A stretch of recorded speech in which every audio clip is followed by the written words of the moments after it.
Nous disons shalom à l'épouse et dans le monde entier.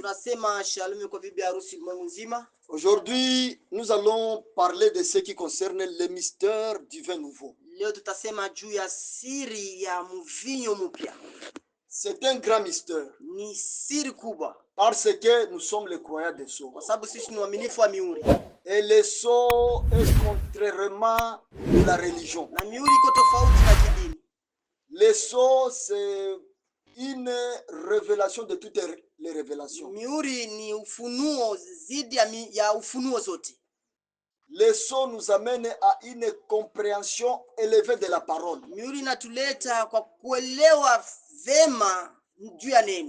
Les sceaux, c'est le troisième pull, l'ouverture de la parole. Et c'est le sceau qui nous introduit dans la véritable adoration. Avant l'ouverture de sceau, tout ce qui se faisait, c'était seulement une aventure. C'était présumé. Ça n'était pas la chose réelle. C'est pourquoi quand Josué est venu, quand il arriva à Samarie, il dit que l'heure est venue et elle est déjà là. Donc, le Père cherche les vrais adorateurs. Et ces adorateurs adoreront le Père en esprit et en vérité. Et la vérité, c'est la parole.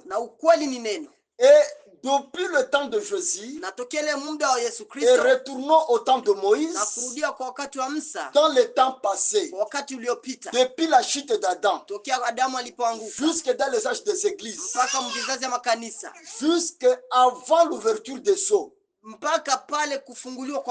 avant, il n'y avait pas la véritable adoration.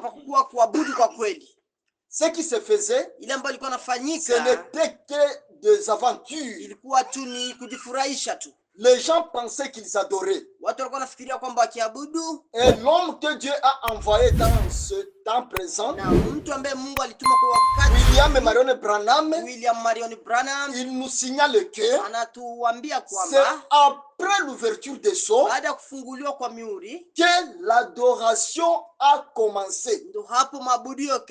Or, les sceaux sont ouverts après les âges des églises et les dénominations sont terminées. C'est après les dénominations, après les âges des églises, c'est là où les sons sont ouverts. Et les sons nous introduisent dans la véritable adoration. Donc, dans les églises, avant l'ouverture des sceaux, dans les dénominations, avant l'ouverture des sceaux, il n'y avait pas la véritable adoration. Et aujourd'hui, nous allons voir concernant le mystère du vin nouveau. C'est un grand mystère parmi les mystères. Et avant qu'on lise, écoutons ce que Frère Branham dit. Dans le 7e sceau, nous devons nous rappeler que ce 7e sceau, c'est la fin. Amen. La fin, c'est le 7e sceau. Le 7e sceau, c'est la fin de quoi? C'est la fin de quoi? Le paragraphe 231 jusqu'au 233. Le 7e sceau. Il dit, le 7e sceau, c'est la fin du temps. Quand l'ange est descendu, a dit il n'y a plus de temps, il ne s'aventurait pas. Il précisait. Et le 7e sceau marque la fin du temps. Na muhuri wa 7 inaonyesha mwisho wakati. Le 7e sceau, c'est la fin de toutes les choses. Muhuri wa 7 ni mwisho wa kila kitu.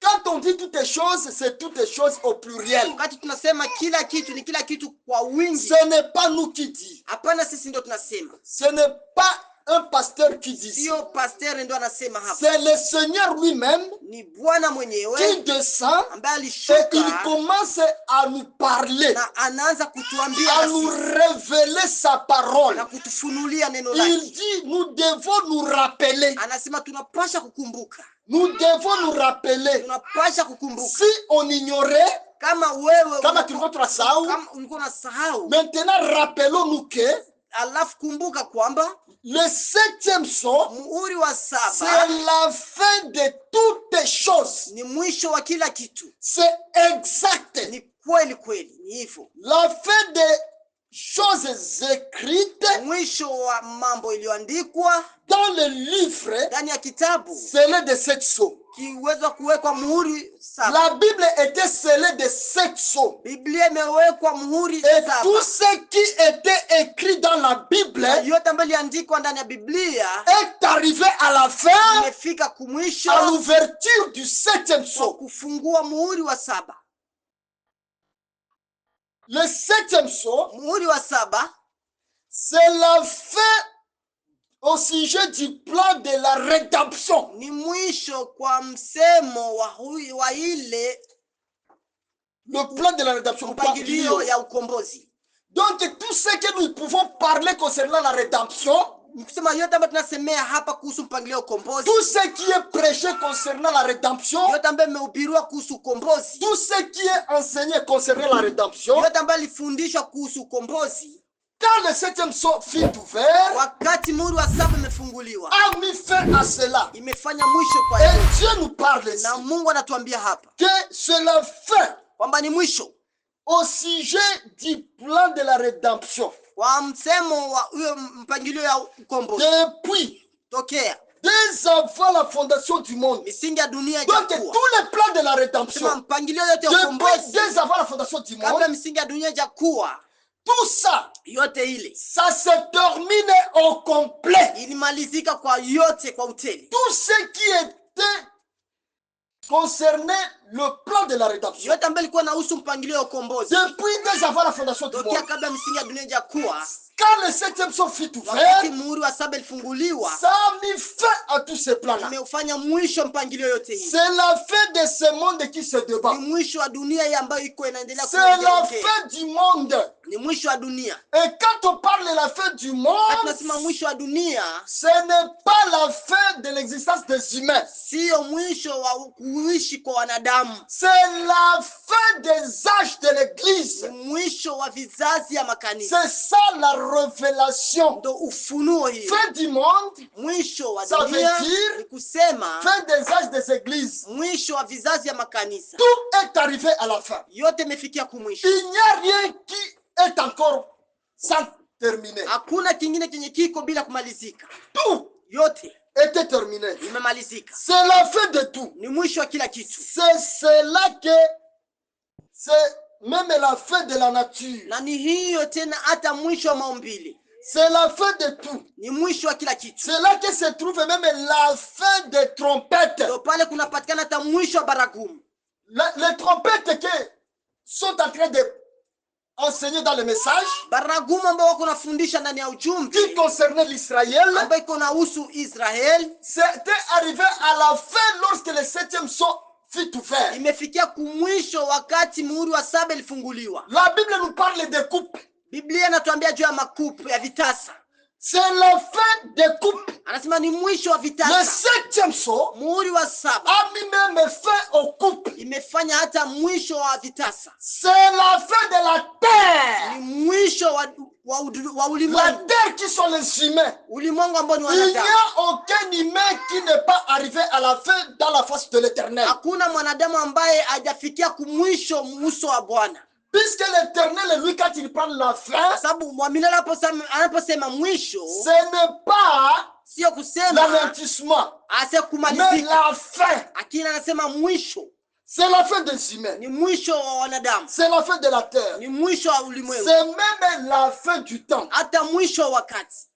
Tout arrive à sa fin. Yote mefikia kumwisho. Le 7e psaume muhuri wa 7 a amené toutes les choses. Imeleta mambo yote. Toutes les écritures. Maandiko yote. Écrit dans le livre. C'est là que cette chose. À sa fin. C'est la fin de tout. Ni mwisho wa yote. Dans cette période-là, kwa hiyo kipindi hiyo, la fin, mwisho, à la fin du 7e psaume, mwisho remarquez, angalia, c'est la fin de l'âge de l'église. Ni mwisho kizazi ya makanisa. C'est la fin du 7e psaume. Ni mwisho wa muhuri wa 7. Donc le 7e psaume a marqué même la fin du 7e psaume. Muhuri wa 7 hata leo imeonyesha kuwa muhuri wa 7 imefikia kumwisho. C'est la fin des trompettes. Ni mwisho wa baragumu. C'est la fin des coupes, même la fin de l'introduction du millénium. Hata ni mwisho wa kuingilia kwa millennium. Tout ça, yote ile pamoja. Branham termine ça, c'est dans le 7e psaume. Ndugu Branham anamalizia anasema ni ndani ya muhuri wa 7. Maintenant, sasa nous sommes en train de voir sur le mystère du vin nouveau. Tuko tunaangalia hapa juu ya siri ya mvinyo mpya. Alors, sasa nous devons nous rappeler que tunapaswa kumbuka kwamba quand on parle du vin, wakati tunaposema juu ya mvinyo, ça veut dire quoi? Ni kusema nini? Le vin c'est une stimulation. Mvinyo ni kuchangamsha. Le vin, mvinyo, c'est une révélation. Ni ufunuo. Et la révélation, na ufunuo c'est la compréhension claire. Kuelewa waziwazi. Vous ne pouvez pas comprendre la chose quand elle est encore voilée. Vous la comprenez ou vous la voyez quand vous la voyez. Vous la voyez quand le voile est ôté.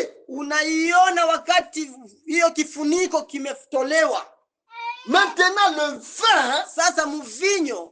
nouveau, qui est la parole révélée,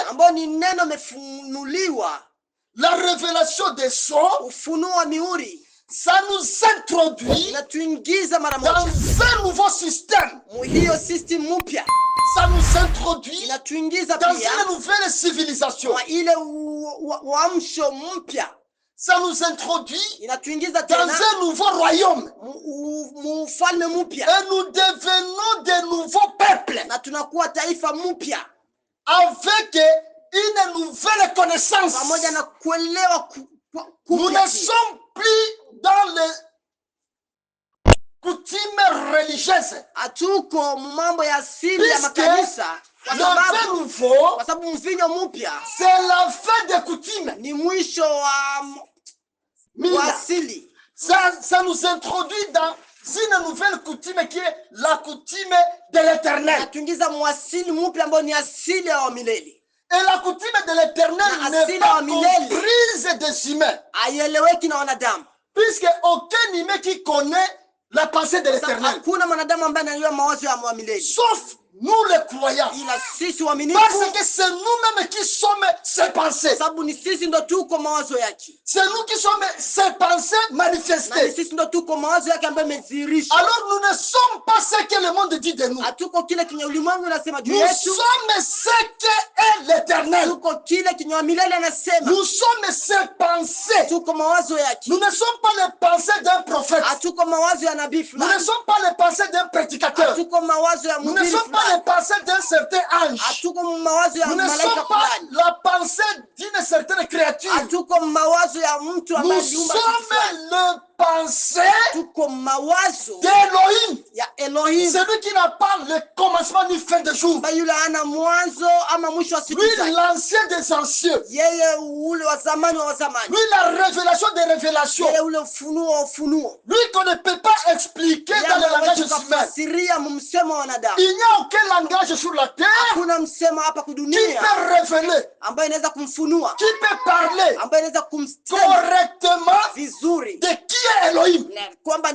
Parce que À Elohim, il n'y a pas de temps. Sababu ndani ya Elohim hakuna wakati. Le temps commence dans la créature. Wakati inaanza kwa kuumba. Il est l'éternel. Yeye ni wa milele. Sans espace. Bila hewa. Sans étoile. Bila nyota. Sans lumière. Bila mwanga. La source de toutes choses. Yeye chemchemi ya kila. C'est nous. Na ni sisi. Qui sommes lui. Ndo tuko yeye. Pourquoi nous comprenons ceci? Kwa nini tunaelewa? C'est quand nous buvons. Wakati tunapokunywa Du vin nouveau. Donc nous comprenons la révélation des sceaux. La révélation des sceaux, ça nous déforme à quitter l'ancienne créature et à devenir de nouvelles créatures. Pas de nouvelles créatures dans des églises. Pas de nouvelles créatures dans nos coutumes. Dans nos familles. Mais de nouvelles créatures en Christ. Oh, qui est Christ? Christ, c'est la révélation. Alors nous devenons de nouvelles créatures dans la révélation. Parce que c'est Christ qui est le mystère du Dieu révélé. Alors nous, dans ce mystère-là, nous sommes une très nouvelle créature. Parce que nous étions l'ancienne terre. Et nous étions l'ancien ciel. L'ancien. Alors quand les choses s'ouvrent, ça nous transforme. Toutes les choses anciennes passent. Les connaissances anciennes passent. Le rite ancien passe. Le langage ancien passe. Même nos langages changent. Et ceux qui nous comprennent, ce ne sont plus les humains. Puisque un humain ne peut jamais comprendre le langage de Dieu. C'est seulement Dieu qui comprend Dieu. Alors le sceau nous a fait quitter au stade des humains pour nous faire monter au stade de Dieu lui-même, afin que quand Dieu va parler, que Dieu puisse écouter Dieu. C'est ça le mystère du vin nouveau. Jésus dit, lisez mon frère, Matthieu 26, verset 29. Verse yake ya 29 inasema hivi. Mathayo 26 verse yake ya 29, lakini ninawaondolea la dhambi. 29 inasema hivi, lakini ninawaambia tangu sasa sitakunywa tena kutoka katika uzao huu wa mzabibu mpaka siku ile nitakapokunywa mpya pamoja nanyi katika ufalme wa Baba yangu. Amen. C'est Jésus qui était en train de parler de ce que les églises appellent la Sainte Seine. Ni Yesu ndiye anasema hapa kuhusu ile ambayo makanisa yanasemaka meza ya Bwana. Et c'est un symbole. C'était avant que Jésus puisse quitter la terre. Il a pris du vin et a donné à ses disciples. Par après, il leur a dit,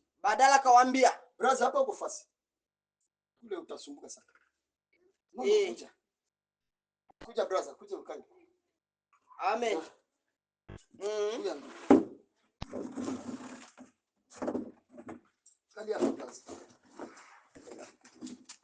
Amen. Et Jésus a dit à ses disciples, je ne boirai plus jamais sitakunywa tena kamwe du nouveau vin avec vous. Sitakunywa tena mvinyo mpya pamoja na nyinyi. Sinon, ça sera dans le royaume de mon Père. Ila itakuwa katika ufalme wa baba yangu. Pas encore sur la terre. Hapana tena kudunia. Et les sceaux, na mihuri, il n'était pas révélé sur la terre. Haikufunua juu ya dunia. Haikufunuliwa juu ya dunia. Sur la terre duniani. Jean au chapitre 5 d'Apocalypse. Yohana sura ya 5 ya Ufunuo.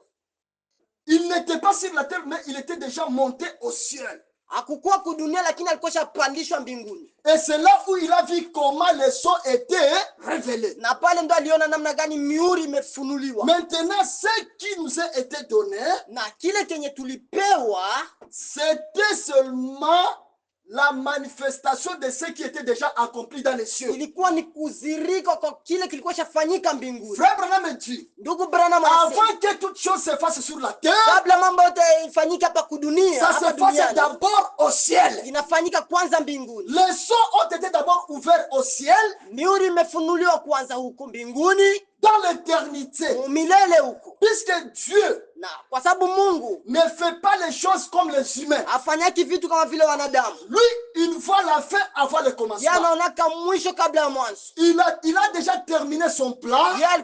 Aishamaliza mpangilio wake wote. Dans l'éternité. Milele. Et maintenant pour les humains. Sasa kwa wanadamu. Et trouve ces choses dans le temps. Na wao wanapata vitu kwa wakati. Parce que tout est selon le temps aux humains. Sababu yote kwa muda ni ya wanadamu. Mais pour Dieu, tout est déjà terminé. Lakini kwa Mungu yeye imeshamalizika. Comme quand nous avons quitté l'éternité. Kama vile tulitoka mumilele. Il avait déjà préparé. Celle-ci sera votre maman. Alikuwa shatayarisha, huyu atakuwa mama yako. Sera votre papa. Huyu atakuwa baba yako. Sera votre famille. Huyu itakuwa familia yako. Il avait déjà vu. Alikuwa shaona l'année, mwaka, les mois, wakati, la semaine, muda, na les jours, na wiki, na l'heure même, na muda pia. Que ton papa et ta maman, kwamba babako na mamako vont commencer le fiançailles, wataanza kuchumbiana, et ils vont se marier, na wataoana pia. Et il avait déjà vu na alikuwa shaona le jour que ton corps kwamba wakati mwili wako sera même né.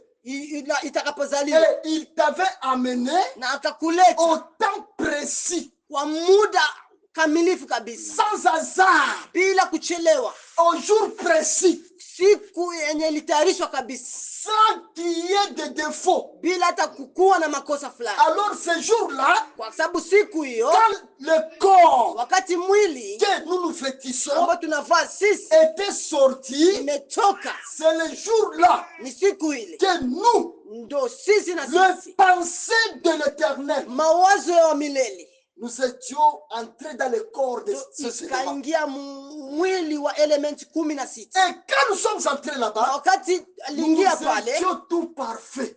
tukakuwa kamilifu.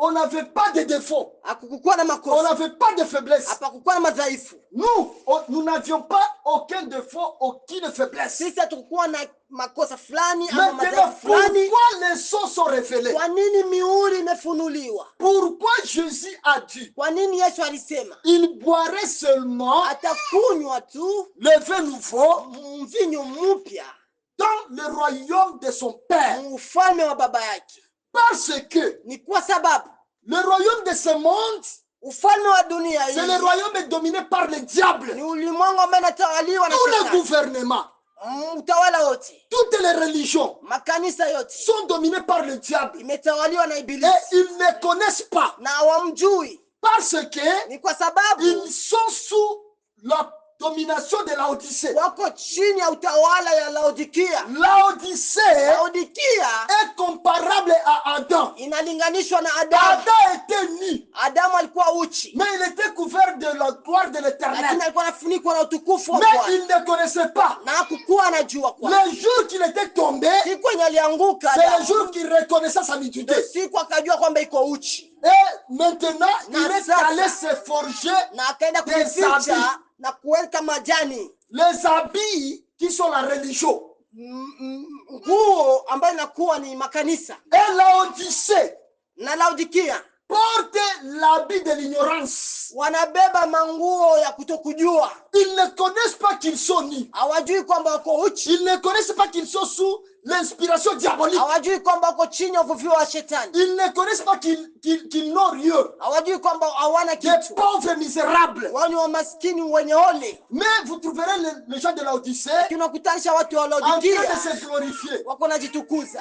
Nous connaissons. Tunajua Nous sommes riches. tuko watajiri. Mais la Bible dit Lakini Biblia ils sont inasema pauvres et misérables. wao ni wamaskini tena wenye ole. Maintenant, le vin nouveau Sasa mvinyo mpya nous a été donné umetupewa na sisi afin que nous puissions entrer ili tupate kuingia dans cette stimulation. kwa hiyo kuchemka, Contrairement à la stimulation religieuse. tofauti na ile kuchemka ya Parce kidini. que nous, Kwa sababu sisi nous sommes comparés tunalinganishwa à Noé na Noa. qui avait eu la commission. Noa ambaye alipata tume, Il est allé construire l'arche. alienda kujenga safina. Après, Baada il entra dans l'arche. akaingia ndani ya safina, L'arche qu'il avait construite, safina ambayo alijenga c'est l'arche qui mwenyewe, l'a protégé. na hiyo safina ndio C'est ce que ikamlinda. vous êtes en train de Na comprendre. ndio ile tuko C'est ce qui tunaelewa, vous protège. na ndio kile kitu kinakukinga na wewe Et après cela, Baada ya hiyo il est arrivé le moment ikafikia où muda Noé devrait sortir de l'arche. Noa ilibidi atoke ndani ya safina. Et quand il sorta,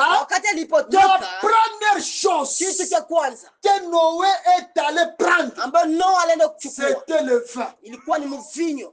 Après avoir bu ce vin, Baada ya kunywa hiyo mvinyo, Noé Noa devint ivre. akakuwa mlevi. Après son ivresse, Baada ya kulewa kwake, son ivresse lui a conduit à se déshabiller. na hiyo ulevi wake kampeleka kwa kujivua mavazi. Qu'est-ce que cela? Na hiyo inasema Le ni déshabillement des anciens habits. kujivua mavazi ile ya zamani. C'était le déshabillement de la religion. Ilikuwa ni kujivua ya kidini. Ôtez la religion sur vous. Toa kidini ndani yako, Parce que la religion c'est du kwa diable. sababu kidini ni ya shetani. Il faudrait que Noé Inabidi Noa puisse retourner arudie tena dans la forme de Adam original. muumbo ya Adamu wa Parce que kweli, Adam original sababu Adamu wa kweli ne portait pas des habits. yeye hakukuwa anavaa Mais mavazi, c'est la gloire de ila l'éternel ni utukufu wa qui milele les couvrait. ndio alikuwa Et anamfunika. cette gloire de l'éternel, Hiyo utukufu wa c'est milele l'épouse elle-même ni bibi harusi peke yake qui est venue ambaye alikuja pour couvrir la nudité des pia saints, kufunika hiyo utupu ya watakatifu, la nudité religieuse, utupu ya kidini, pour ôter cette religion à nous. ndio ya kutoa hiyo kidini ndani yetu. Parce qu'avant que les choses soient ouvertes, Kabla mihuri yafunguliwa, Dieu cherchait Mungu alikuwa anatafuta une personne mtu mmoja. en qui, Ni nani ambaye, en lui, il va enlever la religiosité. ambaye ndani yake atatoa kidini ndani Et yake? il a trouvé Branham. Na akamkuta Dans Branham. Branham, Ndani ya il y avait Branham aussi la religion. palikuwa pia kidini ndani Puisqu'il yake, faisait partie des kwa baptistes. sababu na yeye alikuwa Et ni beaucoup sehemu de prédications de Branham, na mahubiri mengi ya Branham. avant l'ouverture des sceaux, Kabla mihuri yafunguliwa, c'était des inspirations baptistes. ilikuwa ni uvuvio wa kibatisti. Mais après l'ouverture des sceaux, Baada ya kufunguliwa kwa Branham mihuri, fait une déclaration brutale. Branham akatoa tamko hii ya haraka sana, Et qui a même étonné beaucoup de na religieux. ikashangaza wengi watu wa kidini. Il dit, Akasema après l'ouverture des sceaux, kabla mihuri kufunguliwa, la Bible, Biblia, cette Bible que vous hii voyez, Biblia ambayo mnaona est devenue inakuwa un nouveau livre. kitabu kipya. Quand c'est nouveau, Wakati donc c'est avec une nouvelle compréhension. kitabu mpya inakuwa ni kuelewa kupya, On ne le lit plus comme enfant. auisome kama vile zamani, On le lit avec de nouvelles visions. soma pamoja na kuona kwa Kwa mupya. Kwa mupya. Et Branham dit encore na Branham anasema tena, que tout ce que je savais, yote ambayo nilikuwa najua, tout ce que je connaissais yote ambayo nilikuwa ninaelewa a changé imebadilika après l'ouverture des sceaux. baada ya mihuri kufunguliwa. Donc, quand quelqu'un boit du vin, Kusema wakati mtu anakunywa même mvinyo, sa démarche change. hata kutembea kwake kunabadilika, Son langage change. msemo wake unabadilika, Vous voyez, même son habillement change. hata mavazi yake yanabadilika. Il commence à marcher Anaanza en kutembea donnant des étonnations aux gens. kwa kuweza kuleta maneno kwa watu. Les gens commencent à s'étonner, les gens commencent à être stupifiés de Watu lui. wanaanza kushangaa na wanaanza Jiuliza juu kuuliza juu yake. yake, Qu'est-ce qui est arrivé? nini ambayo imemtokea? C'est ça les sons. Ndio mihuri hiyo. Les sons Mihuri nous amènent natuleta devant les gens. mbele ya watu, Et quand les gens nous na écoutent, wakati watu ils wanatusikia, commencent à demander. Wanaanza kujiuliza. Ça c'est quoi? Hii nini? Puisque le jour qu'ils sont venus, sababu siku ambayo tulikuja, le monde entier, ulimwengu nzima, ce jour-là, siku hii, à Arizona, kule kwa Arizona, les scientistes, wale wana science, les hommes de science, wale watu wana science, ils avaient vu notre venue. Waliona ujio wetu. Et ils ont demandé, na wakajiuliza, ça c'est quoi? Hii ni nini? Les sons, mihuri, c'est un étonnement au monde. Ni kitu cha kushangaza mdunia. Ce n'est pas quelque chose de normal. Sio kitu cha kawaida. Amen. Les sons, mihuri, c'est une nouvelle connaissance. Ni kuelewa kupya. Les sons, mihuri, c'est une nouvelle civilisation. Ni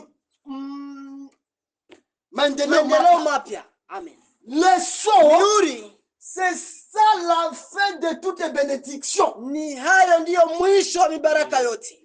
Les sons renferment toutes les bénédictions célestes. Mihuri inakusanyisha mibaraka yote ya kimbingu. Les sons, mihuri, vous dit que inakuambia kwamba il n'y a aucun ange qui vous dépasse. Hakuna malaika ambaye anakupita wewe. Tu es au-dessus des anges. Wewe uko juu ya malaika wote. Parce que toi, kwa sababu wewe, tu es Christ lui-même. Kristo yule Kristo. Parce que toi, kwa sababu wewe, tu es le premier mboni de l'œil de l'Éternel. Wewe ni mboni ya macho ya Bwana. Tu es l'Éternel. Wewe ni wa milele manifesté sur la terre le corps de ces éléments. Hapa kudunia ndani ya mwili wa elementi 16. Non, la terre c'est le corps. La mwili ni udongo. La terre c'est le corps. Mwili ndio udongo. Quand la Bible dit la terre, wakati Biblia inasema il ne parle pas du sol. Haisemi juu udongo hii. Ça parle du corps humain. Inasema mwili wa mwanadamu. Maintenant, sasa Jésus dit, Yesu anasema, sitakunywa tena na nyie mvinyo. Amen. Ya mwisho njoni. Mvinyo wa kawaida. Mais mvinyo ya mpya nitakunywa na nyie mpaka mfalme wa baba yangu. Amen. Alors ile ufalme wa baba yake njoni. Ni ufalme wa témoin de Jéhovah. Ni ufalme wa branamiste, puisque wa branamiste liko na chunga kutakia kwa ufalme moja hivi itashuka kama usiku, kama magharibi, kama asubuhi ya tuchunga. Ile inaitwa ufalme wa Mungu, ni neno la Mungu. Amen. Amen. Na neno ni ufunua mihuri. Wakati mihuri ilifunuliwa, bile vyote vimlisikia, langage yote mlisikia mu Biblia. Ufalme wa Mungu, Roho Mtakatifu, unyakuo, Yerusalema mpya, milele, utawala miaka 1000. Ile masemi yote mlisikiaka. Yote au complet. Ilikuwa resume tu kitu kimoja kinaitwa tu ufunuo mihuri 7. Amen. Ufunuo mihuri 7 manake ufunuo vyote vimlisikiaka binasemewa mu Biblia. Amen. Amen. Kumalizika kwa vyote.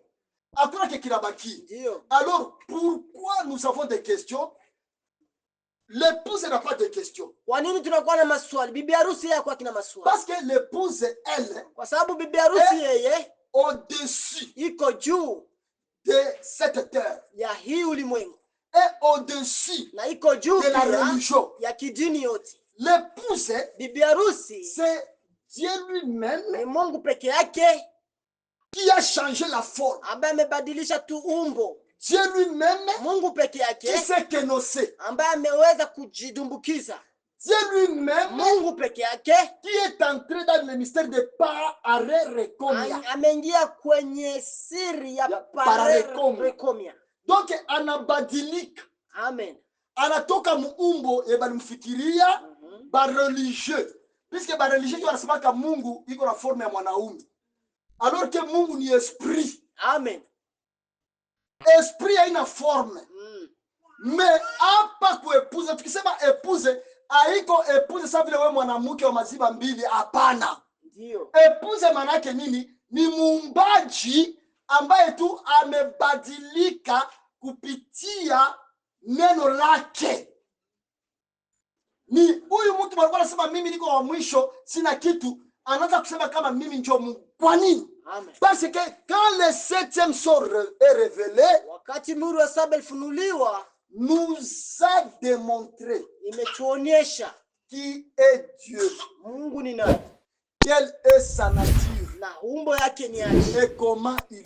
Na anaishi namna gani? Et Jésus nous a dit, na Yesu ametuambia, peu de temps, kwa muda mchache vous connaîtrez mtajua que moi, kwamba mimi Jésus, je suis dans le Père. Mimi niko ndani ya Baba. Et le Père na Baba est en moi. iko ndani yangu. Et moi na mimi pia en vous. Niko ndani yenu. Donc l'ouverture des sceaux Ufungulivu wa mihuri nous introduit dans une véritable compréhension inatuingiza kwa kuelewa vizuri de la vérité, ukweli, la parole. wa neno. Car les sceaux, sababu mihuri c'est Christ. Ni Kristo. Et Christ, na Kristo c'est l'épouse. Ni bibi harusi. Et Christ, na Kristo c'est Dieu. Ni Mungu. Et Christ, na Kristo c'est tout en tout. Ni yote ndani ya Christ na Kristo est le mystère des mystères. Siri ndani ya siri. Christ, c'est l'onction des onctions. Ni upako ndani ya upako. Christ est le créateur de toutes choses. Kristo ni muumbaji wa kila kitu. Et sans lui, na bila yeye rien n'était créé. Hakuna kitu ambacho kimeweza kuumbwa. Ceci nous ramène à comprendre que kuelewa kwamba être l'épouse, kuwa bibi harusi, ce n'est pas parce que vous avez fait membre de l'église. Sio kwa sababu wewe umejiweka kuwa mwanamemba wa kanisa fulani. Ce n'est pas parce que vous vous rassemblez. Sio kwa sababu tunakusanyika hivi. Mais vous l'êtes lakini huko parce que vous l'étiez depuis l'avant des temps. Kwa sababu ulikuwa kwa ule muda wa wakati. Kabla wakati haujakuwepo wewe ulikuwepo. Na unakuja tu kufahamu kile kenye wewe uko. Amen. Bibi harusi haiko tu sababu vile mafundisho mwa hivi ya mtu anaenda anakuwa na sikili zake na mfanya anakuwa mwanamemba wa kanisa, hapana. Ndio, amen. Bibi harusi ni uelewa wa juu sana. Hata kuelewa yako ya bitu ya dunia inapita na badilika. Ndio. Pale kwenye watu wiko naona sema hapa abiozekani.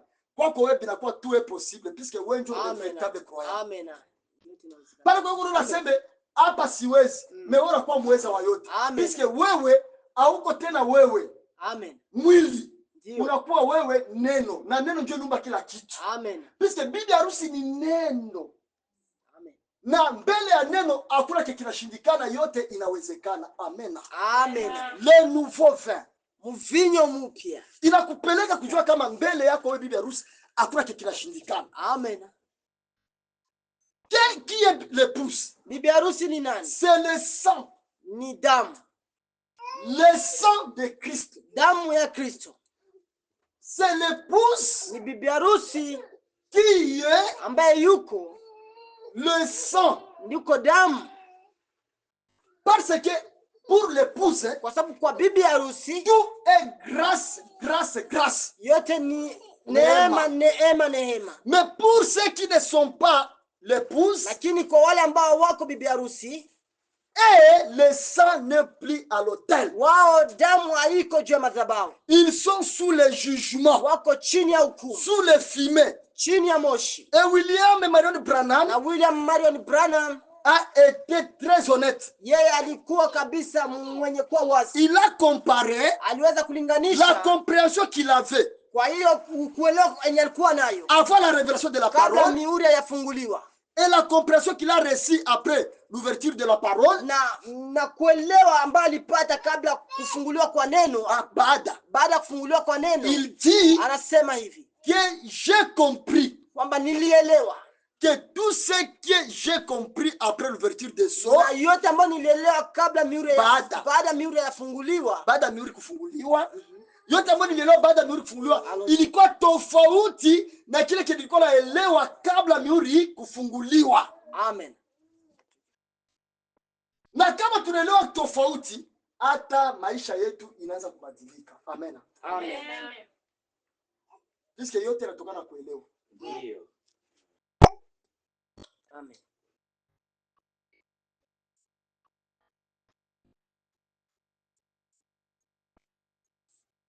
Tuliona ndugu William Branham, yeye ndiye mwana kondoo aliyekuwa kama yule mwana kondoo aliyechinjwa. Amen. Yeye alibeba dhambi za kizazi hiki. Sababu dhambi hazikuwa zinawekwa kwa ule kondoo aliyechinjwa. Amen. Ule kondoo aliyekuwa mzima ndio alikuwa anabeba dhambi.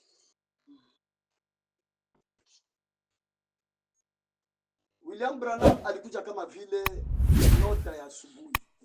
Sababu nyota ya asubuhi wakati inapoangaza Inaangazaka jua ya kuambia ulimwengu ya kwamba jua inakuwa. Hata kuwe kunguku, kuwe mabriard, kuwe obscurité modèle gani, l'étoile du matin, qu'on appelle encore l'étoile polaire, itangaza tout. Na inapoangaza inaannoncer l'avenir du soleil. Amen.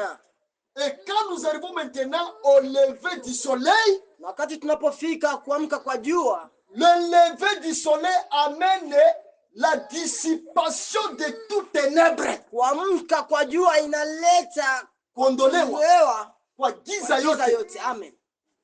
Quand le soleil se lève, wakati jua inapoamka, obligatoirement, kweli inadhibitisha kwa lazima, les ténèbres doit dissiper. Jua inapasha tu, giza inapasha tu kupotea. Amen. Les ténèbres ne peuvent jamais résister. Giza haiwezi kudumu à la présence du soleil. Mbele ya jua. Les ténèbres, ce sont les connaissances là de petites choses. Giza ni ile kuelewa kwa vitu vidogo. La connaissance religieuse. Giza kuelewa kwa kidini. Qu'on a prêché dans les âges des églises. Ambao walihubiri nyakati ya vizazi vya makanisa. Dans les enseignements des âges des églises, mafundisho ya vizazi vya makanisa, il n'y avait pas la vie. Hapakuwa na uzima. Puisque c'était la nuit. Kwa sababu ilikuwa ni usiku. Et la nuit c'est la lune qui est claire. Na usiku ni nyota ndio zinaangazaka. C'est le temps de la confusion. Ni wakati wa mvurugo. C'est le temps où il n'y a pas la véritable vie. Ni wakati ambao hakuna uzima. Hawezi ona vizuri mubusiku. Unaweza ukakanyaga mumatope nafikiria sasa ni njia nzuri. Ni usiku. Mubusiku ndio mtu anakanyaga uchafu. Mubusiku atako la toshe. Shimo inaweza kwa pale utafikiria ni nafasi nzuri, unaenda kanyaga kumbe unatubukia mshimo. Yes.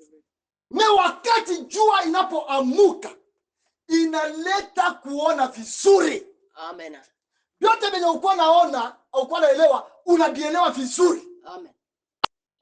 Unaleta pia kuleta utofauti. Hii ni njia, hii haiko njia. Unaweza tofautisha kitu kwa kitu. Amen. Kuweka kila kitu kwa nafasi yake sababu unaona vizuri. Amen. Nous ne sommes pas dans les âges des églises. Hatuko vizazi ya makanisa. Nous sommes au temps du lever du soleil. Lakini tuko kuamka kwa jua. Et quand le soleil se lève, na wakati jua linapoamka, ça vient avec une nouvelle vision. Inakuja na kuona kupya. Maono mapya.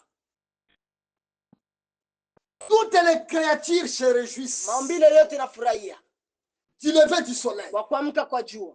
Parce que le soleil, sababu jua, c'est bien lui le roi de la lumière. Mfalme wa mwangaza yote. Et il n'y a aucune créature qui peut vivre sans la lumière. Hakuna maumbile ambayo inaweza ishi bila mwangaza. La lumière c'est la vie. Nuru ni uzima. Sans la lumière c'est la mort. Bila nuru ni kifo. Et aujourd'hui, na leo hii, Dieu nous a visités. Mungu ametembelea. Il nous a prêché c'est le lever du soleil. Ametuhubiria kwamba kuamka kwa jua. Et c'est nous qui sommes levés. Na sisi ndio tuko ya mvili. Parce que nous sommes la lumière du monde. Sababu sisi ndio tuko ile nuru ya dunia. C'est nous qui éclairons le monde aujourd'hui. Na sisi ndio tunaangazia ulimwengu leo. C'est nous qui sommes cette lumière. Na sisi ndio tuko ile l'épouse. Bibi harusi. Et la solution. Yeye ni suluhisho à tous les problèmes qu'a le monde. Kwa matatizo yote ambayo ulimwengu iko nayo. L'épouse, bibi harusi, c'est la fin des problèmes. Ni mwisho matatizo yote. C'est la fin des souffrances. Ni mwisho kusumbuka kote. C'est cette ville hiyo mji qui n'a pas besoin de lumière artificielle. Haihitaji mwangaza wa kawaida. L'épouse elle-même s'éclaire. Bibi harusi yeye mwenyewe anaangazia. Elle est la ville. Yeye ni mji. Et la lumière qui éclaire cette ville, na mja na mwanga ambao ce n'est pas un prophète, sio nabii, ce n'est pas un prédicateur, sio mhubiri, ce n'est pas un certain monsieur, sio mtu fulani. Mais Dieu lui-même lakini ni Mungu pekee est la lumière ndo anakuwa ile nuru dans la ville, ndani ya mji, pas à l'extérieur, hapana nje, dans la ville. ndani ya mji. Et si on dit dans, Na wakati tunaposema donc ndani, la ville kusema mji et Dieu, na Mungu de Dieu une seule chose. wanakuwa kitu kimoja, Parce que Dieu est dans la ville, sababu Mungu iko ndani ya mji, pas la lumière artificielle, hapana mwangaza wa kawaida, pas une créature, hapana maumbile, mais le créateur lui-même. lakini muumbaji C'est mwenyewe devenu que plaire. ndo anaangazia. Le vin nouveau, Mvinyo la mpya, nouvelle compréhension, kuelewa mkupya, ça vous fait quitter inatufanya à kutoka un Dieu imaginaire. kwa Mungu mwenye kueleweka vibaya, Que vous allez commencer à chercher, à aller faire des veillées de prière. ambaye mtaanza kumtafuta kwenda kwa kufanya kwa kufunga maombi. C'est comme si vos veillées vont lui faire sortir là où Kama il est, ile mafungo Là où il yenu se itamtoa cache. kule kwenye alikuwa kwa alikuwa Pour- anajificha, qu'il s'approche de vous. juu ajikaribie pembeni yenu. Le vin nouveau Mvinyo mpya nous donne la compréhension inatupa kuelewa que Dieu kwamba Mungu n'est pas dans des montagnes, haiko ndani ya milima, n'est pas dans un pasteur, haiko ndani ya pasta fulani, n'est pas dans un prophète, haiko ndani ya nabii fulani, mais c'est moi-même lakini ndani wewe qui mwenyewe suis Dieu. ambaye uko Mungu. C'est moi-même Ni wewe qui mwenyewe suis autosuffisant de ambao moi-même. unajitosheleza ndani yako. Je ne prie pas quelque chose Auchukue kitu fulani hivi qui est en dehors de moi. ambacho kiko nje na wewe. Tout ce que je demande, Yote ambayo naomba, tout ce que j'ai envie, yote ambayo natamania ça se trouve en moi. iko ndani yako. Donc le moi Tena supérieur, wewe ambaye uko juu, puisque je suis deux, kwa sababu mko il wawili, y a un moi inférieur uko mimi wa chini qui est le corps ambaye ni mwili avec toutes les faiblesses. pamoja na madhaifu Et il yote, y a un moi supérieur ambako mimi wa juu qui est venu ambaye nimekuja avec la supériorité, pamoja na hiyo ukubwa wangu, avec la révélation parfaite, pamoja na ufunuo wa avec la ukamilifu, compréhension parfaite. pamoja na kuelewa kwa Et ce moi ukamilifu, supérieur na là, mimi ule wa juu c'est ce qui s'appelle la foi ndio parfaite. tunaita ule imani kamilifu. La foi parfaite, Imani c'est kamilifu moi-même. ni mimi peke yangu, Parce que je ne dépends pas. kwa sababu mimi sijitegemei, Je ne dépends d'aucun autre. sijitegemei na Mais mtu je mwingine, dépends de moi-même. lakini ninajitegemea mimi peke yangu. Si je veux créer Kama l'argent, naweza kuumba pesa, je crée na umba par mes propres pensées. kupitia mawazo yangu binafsi, Et la révélation me vient, na ufunuo inanijia qu'est-ce que je dois faire nini nitafanya pour trouver l'argent. juu ya kuweza kupata hela. Si je suis malade, Kama niko je mgonjwa, connais que c'est moi-même najua ni mimi mwenyewe qui est Jéhovah Rapha. ambaye niko Jehova Rafa, Puisque je suis sa pensée, sababu niko mawazo yake, une partie de lui, sehemu yake lui-même yeye mwenyewe manifesté. ambaye Dans la chair amejionyesha ndani ya Donc mwili. je suis sûr de moi. C'est Najitegemea mimi pourquoi Frère mwenyewe. Branham Ndio maana ndugu a Branham prêché, aliweza kuhubiri soyez certain de Dieu. uwe na uhakika na Mungu. C'est bon. Ni vizuri. Et il dit, Na anasema tena soyez certain uwe na uhakika de vous-même. na wewe mwenyewe, Parce que kwa sababu tout est possible à Dieu. yote inawezekana kwa Mungu. Ça ne s'arrête pas là-bas. Aishie pale. Tout Yote est possible inawezekana à celui qui croit. kwa yule Et anaamini. celui qui croit, Yule ce anaamini n'est pas autre, sio mtu c'est mwingine, moi. ni mimi. Donc ce qui est possible à Dieu Na kile kinawezekana est kwa Mungu possible à moi aussi. na mimi pia inawezekana kwangu. Amen. Amen. C'est ça le vin nouveau. Ndio hiyo mvinyo mpya. Le vin ancien, Mvinyo wa zamani qui sont les anciens enseignements, ambao ni mafundisho ya zamani, seulement c'est Dieu qui est le tout-puissant. na kusema kwamba ni Mungu peke yake ndiye mweza yote, Ça vous amènera à être dépendant inawaleta kwa kukuwa na tegemea à un Dieu imaginaire. kwa Mungu ambaye asiyoeleweka. Puisque ulishamuumba seme kuko Mungu mama anakuwaka fasi mwa hivi. Ukisikia mhubiri anatoka Kongo jua anasema français wala anatoka Amerika Joseph Branham, unasema ule ndio anakia na Mungu, mimi si kwake naye. Acha niende nisikilize ule Mungu mwenye Joseph analeta. Ndio pale balishafanya batu, sasa ule mhubiri anakuja pale anasema no, leo nitaacha na mapatia Roho Mtakatifu. C'est comme vile yeye ndio anakiaka na envelope ya Roho Mtakatifu yakia kugabulia watu. Amen. Ndio batu unaona bana yala pale na bibaba ya mandevu na ba mama baraliala pale basha jipanga kumustari. Huyu bwana kuna anateka advantage kwa tu mu mambo ya bongo yenye ni ufunuo wa kishetani. Kweli, amen. Mihuri inafunuliwa tabia kwamba hakuna Mungu nje yako. Amen. Na uwezi mpata kwa mtu mwingine. Amen. Kama hauna naye maki wewe uko shetani. Ndio. Sababu wewe ni wazo la Mungu. Amen. Hauko wazo lingine. Wewe ni wazo la Mungu, ni sehemu ya Mungu. Amen. Itakuaje ule wazo la Mungu naye akikwambia sema yeye ndio atakupatia Roho Mtakatifu? Ile ni mafundisho ya mzazi wa makanisa. Le vin nouveau, c'est la nouvelle compréhension. Mvinyo mpya ni kuelewa kupya. C'est une compréhension avec certitude. Ni kuelewa na uhakika. Tu es certain de toi-même. Wewe unajielewa mwenyewe. Tu te crois toi-même. Unajiamini mwenyewe. Tu connais que unajua kwamba moi, mimi c'est l'accomplissement de toutes les écritures. Ni utimilifu wa maandiko yote. Puisque je suis le nuée de gloire. Kwa sababu mimi ni wingu la utukufu. Et quand je suis venu, wakati nilikuja, je suis venu avec l'accomplissement de toutes les écritures. Nilikuja na maandiko yote na utimilifu. Donc, quand nous sommes venus comme l'épouse, wakati nilikuja kama vile bibi harusi, je suis venu avec l'accomplissement de toutes les écritures. Nilikuja na utimilifu wa maandiko yote. Or, japo c'est les écritures qui nous parlent du plan de la rédemption. Ni maandiko yanatuambia juu mpangilio wa ukombozi. Et c'est pourquoi il est dit, na ndio maana imesema, à l'ouverture du 7e sceau, kwa kufunguliwa kwa muhuri wa 7, tous les plans de la rédemption au complet, mpangilio yote ya ukombozi yote, depuis dès avant la fondation du monde, tokea misingi ya dunia ikue, tout est terminé, yote imemalizika au complet, kwa utele, à l'ouverture du 7e sceau, kwa kufunguliwa tu kwa muhuri wa 7. Dépasser les compréhensions charnelles. Inapita mawazo ya kimwili. Il faut que nous dépassions cela. Inabidi tupite hiyo. Tutoke mkuelewa kimwili, kila kitu kukiangalia kimwili, kuelewa vitu kimwili, utajikuta uko unajididimiza kimwili wewe mwenyewe. Utajikuta unajitia esclave, prisonnier, wewe peke. Utajikuta wewe mwenyewe ulishaka jiumbia mbingu mwe vya zamani, mbingu ya mawasiwasi, mbingu ya maneno, mbingu ya mamiali. Parce que atujiamini ndio tunaanza na sababu ile kuko tajiri kutushinda. Amen. Kuko mwiko na maisha mazuri kunishinda. Amen. Kuko maliza nipatia, kuko maliza nisaidia. Wakati yenye umilele ipendi tuone mwa ile hali. Amen. Umilele napenda tuone kama shie ndio tunaweza saidia bengine. Sababu kama vile mbingu zilivyo juu ya dunia, ndivyo bibi harusi alivyo juu ya kila tatizo. Amen. Patia hakuna tatizo yenye yule ya bibi harusi. Amen. Ambaye ni wewe na mimi wa kweli. Amen. Inabidi kuelewa hivi. Yesu anasema kama tu mnaamini, ndio nifanye mtakifanya. Amen.